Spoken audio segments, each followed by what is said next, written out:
Hello, hi guys! Magandang hapon sa inyong lahat. This is Chin Rodriguez, Mamel Sagari Channel, a faith healer, also mata reader. So ngayong hapon na to, tignan natin na nagsabihin sa iyo ng ating mga gabay. So this is a monthly gabay for the month of June 2024 for the sign of Taurus. So Taurus, welcome to my channel. Ano kayang messages, advices, and spirit guides ang ating masasaga for today's video? Kanino kayang energy or kaganapan sa buhay ng mga Taurus signs ang ating mga hagilap? So guys, this reading is a general reading lamang, hindi lahat makaka-resonate. Kunin lamang po makaka-relate sa inyo and comment down below kung kaninong energy ang ating nasaga. Pero guys, don't forget to like and subscribe my channel and hit the notification bell for more videos update. And of course, maraming salamat sa mga walang sawang pagsuporta sa aking channel, lalong-lalo na ang hindi nag-i-skip ng ads. Naway pagpalain kayo ng Diyos at may kapal siksik liglig na guumapaw na biyayang manumbalik sa inyo. So let's see what is the messages advice sa iyo ng ating angel spirit. So let's watch this.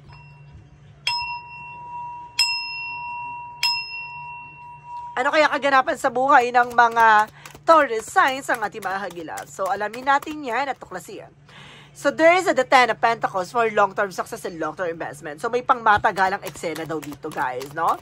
And because there's something inheritance. So, may baka may mga minana or binagmanahan. And because there's the Five of Wands by complication. Or something, struggling, competitors, arguments.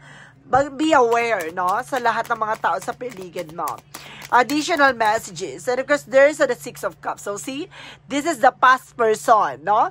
This is the remnants or either a situation or either a past person coming back, no? Maaaring may kinalaman about sa ex mo, about sa family mo, related sa iyo.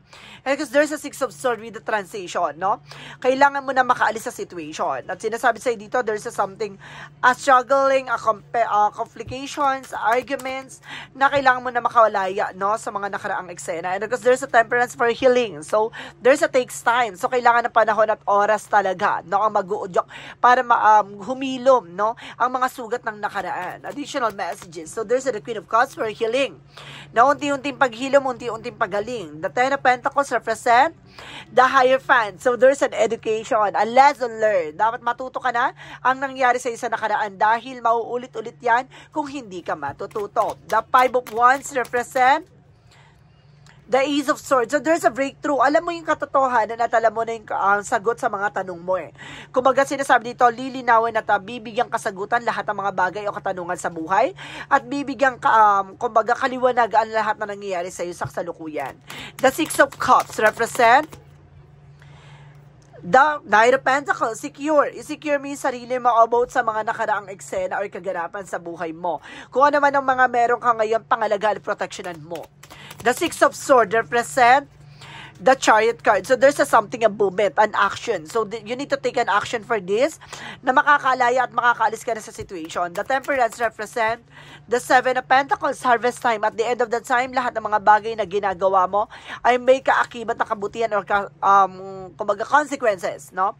Kumbaga kung ano yung ginawa mo, ganun din ang magiging eksena. Kung ano yung mga bagay na mabuti man yan o masama, ay ganun ang magiging balik, no? There's something healing dito, and of course, there's an Ace of Cups for a new love, and you offer and a new romantic cycle begins. So, maaaring hihilom lahat ng mga bagay o sakit na nakaraan. So, let's see what is the Ten of Pentacles, and of course, the Hierophant. Represent the Six of Wands. So, see, there's a victory. Kailangan mo lang talaga matuto. No? Kailangan mo lang talagang pakakatandaan na lahat ng nangyari sa isa nakaraan ay isang halimbawa na maaaring muling mamulat, muling maulit, muling mangyari kung hindi ka matututo. So, let's see what is the Five of Wands and the Ace of Swords. Represent that Eight of Pentacles, focus, define the perfect health, or either mag-focus ka sa sarili mo, mag-focus ka sa kung ano man ang meron ka ngayon, no? That Six of Cups, because the Knight of Pentacles represent the Eight of Wands, so there's something, travel, communication, information, marami ka pang dapat malaman at may mga bagay na malalaman ka dito, i-secure mo yung sarili mo.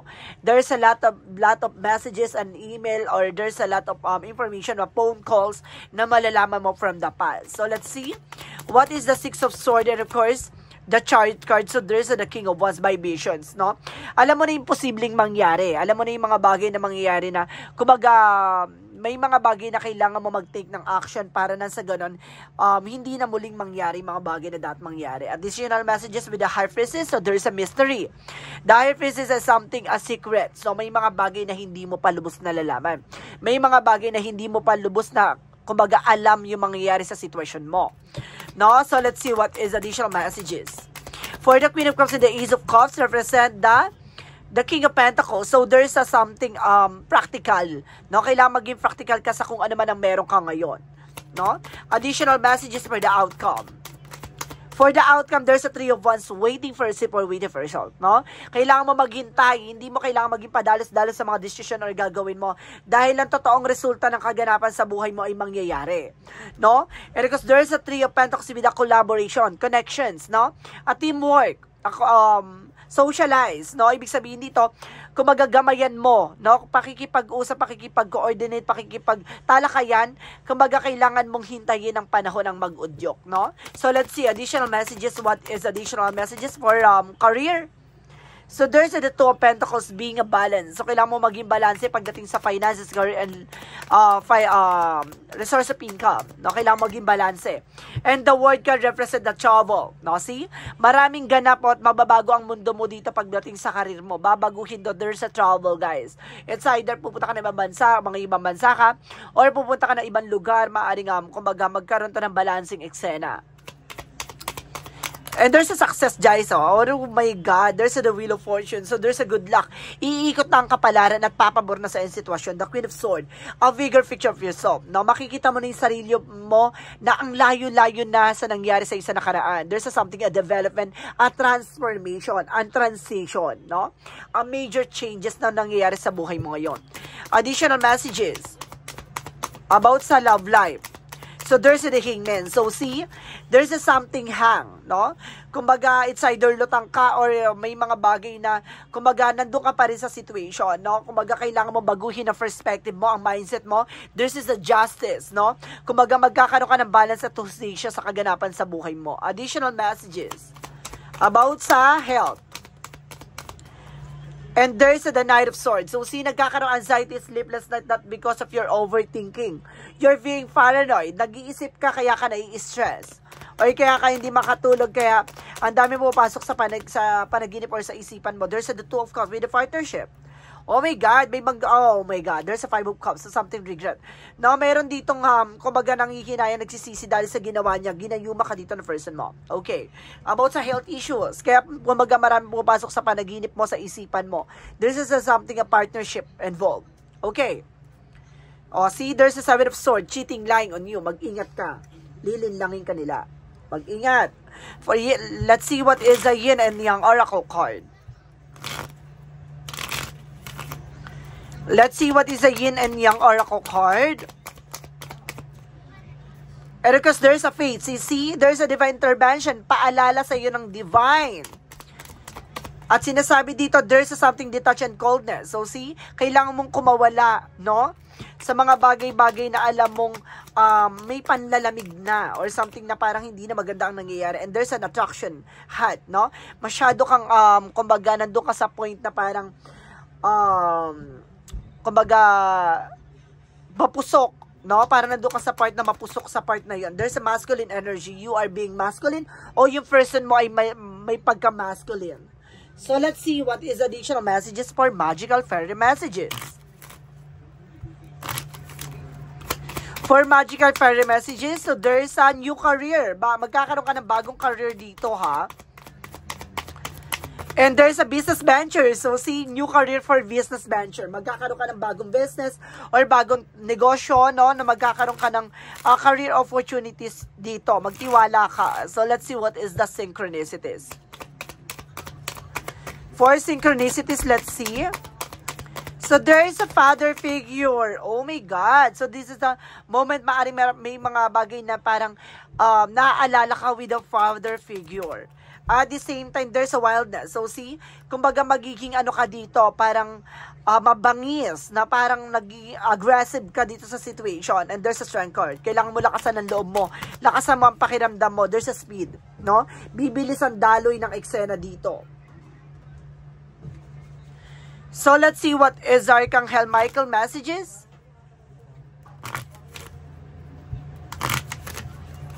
Archangel Michael, messages for you.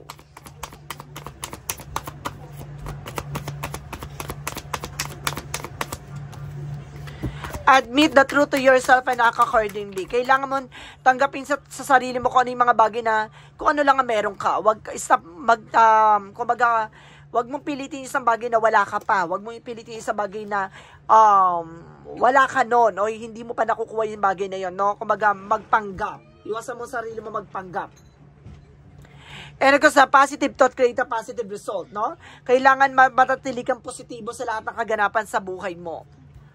Let's see what is the Romance Angels. Romance Angels represent make the effort, no? Pagdating sa love life, kailangan mo mag-effort dito. And there's a pay attention to the red flag. So see, there's a red flag. Kung hindi ka makikinig, masisira eksena mo. Makinig ka. So let's see what is the chakra messages. The sign are the cautioning you. So see, maraming mensahe, maraming babala, maraming paalala sa'yo. No? Na kailangan mo, you need to pay attention. For the chakra messages. Creation, see, may gagawa ng eksena. And of course, there is something or release. Kailangan mo na pakawalan yung mga negatibo. And there's a prayer. No? May pagdarasal dito or kailangan mo magdasal or mayroon ditong magdadasal sa eksena na to. So let's see what is the energy represent what? Contract. So mayroong pinagkasunduan at may pinag-usapan. May kontrata dito, ha? And there's something for Chakra Archangel Raphael for healing. And there's a victory is yours.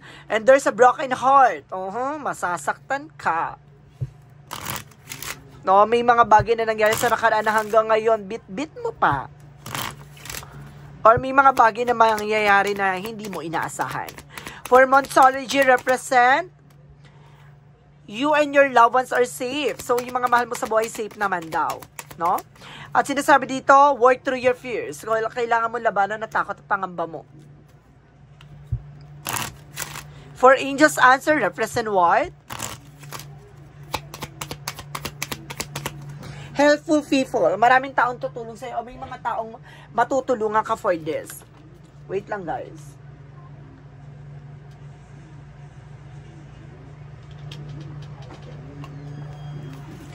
Additional messages. Within the next few weeks, sa mga susunod na linggo, no? And because the situation will improve. Magbabago na ang sitwasyon. So, let's see what is additional messages for Angel Spirit. And there's a psychic ability by behavior, no? Kumaga may kakayanan ka dito, no? Na magkakaroon ka ng something signs or synchronicities. And there's an elemental kingdom by balance. So, kailangan mo maging balance. And there's a change, no? Mababago ang eksena mo dito. So, let's see what is additional messages for Angel Spirit Guides. And there's a forgiveness, no? Kumbaga may mga bagay na kailangan mo ipagpatawad, hindi para sa sarili mo, hindi para sa ibang tao, para sa sarili mo. There's an envy, iwasan mo yung drama, no? And there's a lot of challenges sa buhay mo. Kailangan marunong kang humarap, no? Sa mga challenges na yan. And there's a writing. So, ikaw yung magsusulat o ikaw yung gagawa ng sarili mong pahina, no? Ikaw yung gagawa ng ikagaganda ng kwento mo. And there's a yoga. Kailangan mo na exercise, tamang diet, or something, stretching. Kailangan mo na magpapawis dito. So, let's see what is additional messages for Angel Spirit. And there's a star keeper by staying on your ground, no? Panatiliin mo yung sarili mo sa kung ano man na meron ka ngayon. And there is the 7th star sister by averting creations, tapes 3 of life and expression, no? Kumbaga, pinapakita dito na may mga bagay na magagawa ka in the near future na magpapaganda sa eksena mo. O ipakita mo yung, kumbaga, yung passion mo. So, let's see what is Archangel Raphael messages. Archangel Raphael messages for you.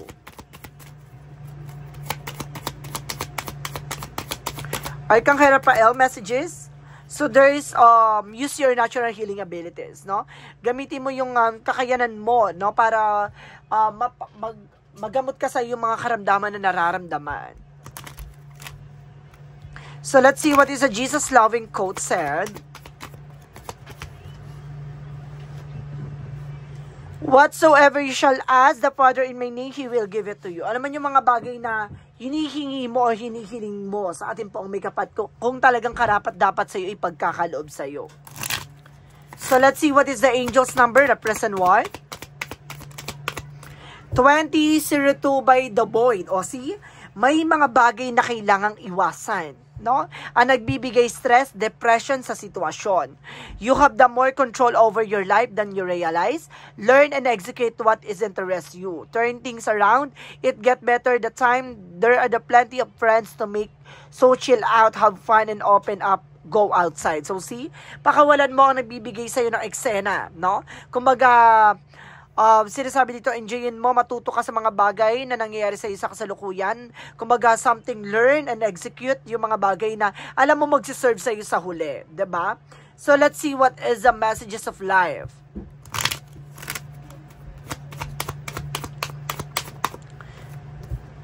And there's I discover who I am, no? Pagtanggap sa kung ano man ang meron ka. Today, I discover the riches that lie within me. I acknowledge my true self. I see myself as a limited being and marvel at the beauty of my life. I recognize the wealth of the possibilities available to me as a being of the light. As I learn who I am, I recognize the divine with me, no? Kumbaga natuklasan mo na, kumbaga kaugnay mo ang ating Panginoon sa lahat ng tinatahak mong landasin, no? Kumbaga alam mo na hindi ka naliligaw at hindi ka nawala sa eksena, alam mo na ginagabayan ka patungo sa tagumpay. So guys, this is the monthly gabay for the month of June 2024 for the sign of Taurus. So Taurus, maraming salamat for this wonderful reading. So once again, this reading is a general reading lamang, hindi lahat makaka-resonate. Kunin lamang po ang makaka-relate sa inyo and comment down below kung kaninong energy ang ating nasagap. Because don't forget to like and subscribe my channel and hit the notification bell for more videos updated. Kasi maraming salamat po sa mga walang sawang pagsuporta sa aking channel, lalo na ang hindi nag-i-skip ng ads. Naway pagpalain kayo na just at may kapal, siksik, liglig, nag-uumapaw na biyayang manubalik sa inyo at maraming salamat po. And see you in the next video. Bye-bye and babush!